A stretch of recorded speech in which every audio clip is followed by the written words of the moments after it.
সাওবান রাদিয়াল্লাহু তাআলা বলেন, রাসূল সাল্লাল্লাহু আলাইহি সাল্লাম বলেছেন, ইন্না আতাখাওয়াফু আলা উম্মতি, আমার উম্মতের উপরে আমি তিনটা বিষয়ে ভয় করি।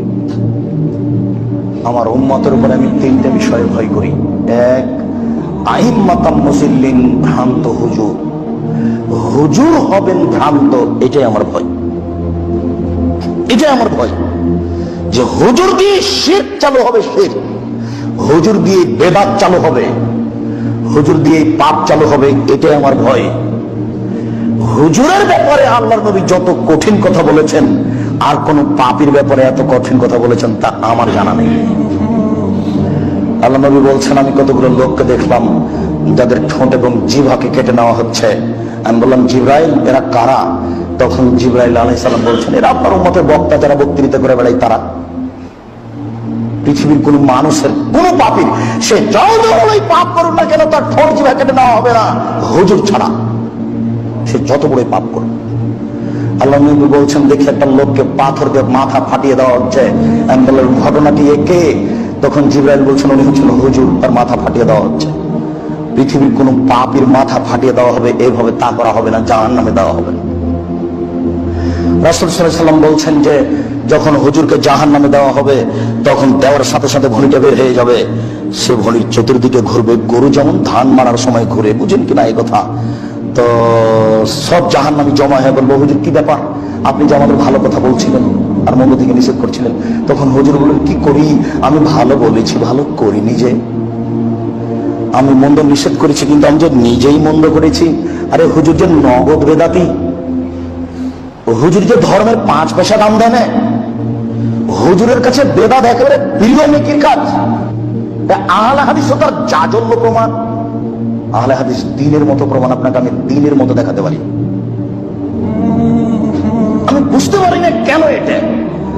আবার কেউ কেউ বলছে যে অত কঠিন করে বলতে হবে কেন?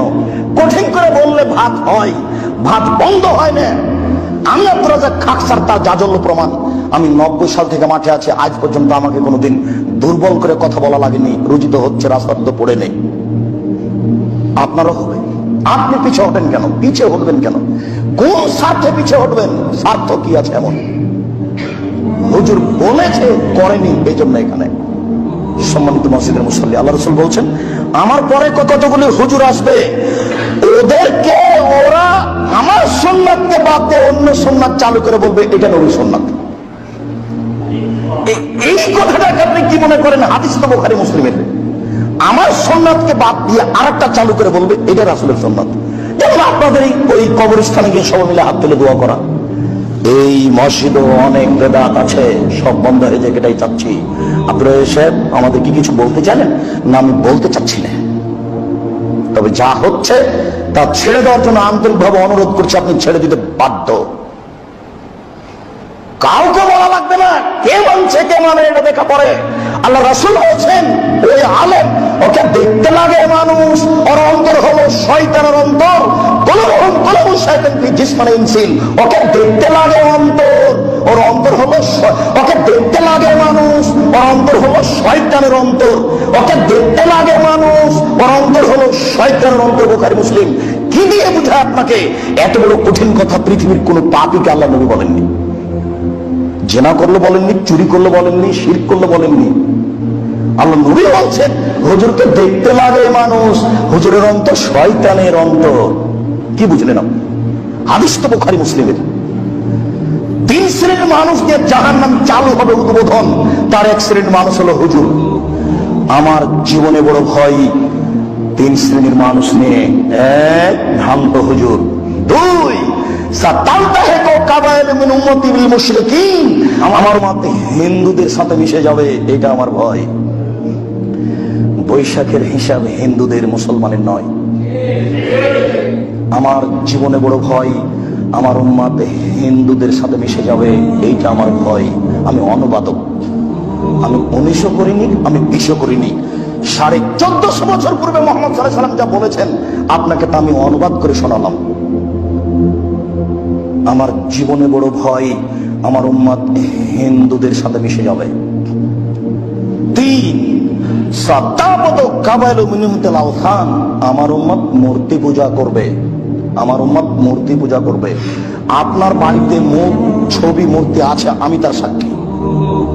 আপনি এই মসজিদের মুসল্লি, এখন আমি সাক্ষী।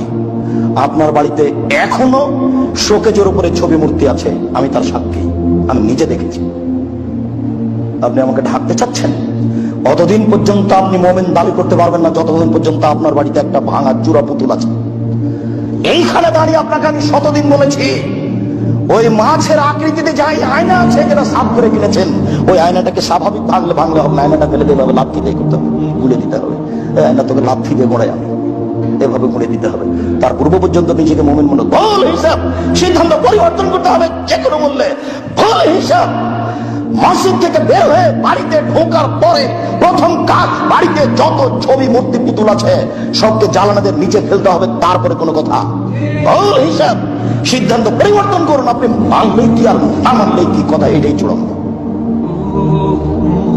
রাসূল সাল্লাল্লাহু আলাইহি ওয়াসাল্লাম বলেন, আমার জীবনে বড় ভয় আমার উম্মত